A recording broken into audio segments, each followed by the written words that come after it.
Penguin penguin penguin. Hello guys, welcome back. ഇപ്പോൾ എല്ലായിടത്തും trending ആയി നിൽക്കുന്ന പെൻഗ്വിൻ മീം എന്താണെന്ന് നിങ്ങൾക്കറിയാമോ?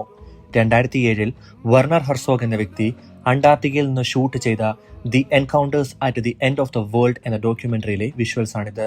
ഇതിനെപ്പറ്റി ഹെർസോഗിന്റെ നരേഷൻ ഇങ്ങനെയാണ്: പെൻഗ്വിൻസ് പൊതുവെ കൂട്ടത്തോടെയാണ് സഹവസിക്കുന്നത്. ഒരിക്കലും ഒരു പെൻഗ്വിനും ഐസോലേറ്റ് ആയി ഒറ്റയ്ക്ക് യാത്ര ചെയ്യാറില്ല. This is A rarest incident. മാത്രമല്ല, ഇതിനെ ചുറ്റിപ്പറ്റി ഒരുപാട് എൻകറേജിംഗ് ആൻഡ് മോട്ടിവേറ്റിംഗ് ആയ മീംസ് ഇറങ്ങുന്നുണ്ട്. But what lesson we can learn from it? മറ്റുള്ള പെൻഗ്വിൻസിന്റെ പുറകെ പോകാതെ കംഫോർട്ട് സോൺ ബ്രേക്ക് ചെയ്ത് സ്വന്തം പാത്ത് ക്രിയേറ്റ് ചെയ്ത ആ പക്ഷിയെ പോലെ കംഫോർട്ട് സോണിൽ കുരുങ്ങിക്കിടക്കാതെ ചൂസ് യുവർ ഓൺ പാത്ത്. പ്രശസ്തനായ അമേരിക്കൻ പോയറ്റ് റോബർട്ട് ഫ്രോസ്റ്റ് പറയുന്നത് പോലെ, 2 roads diverge in a wood and I took the one less traveled by. So break your own comfort zone and create your own path.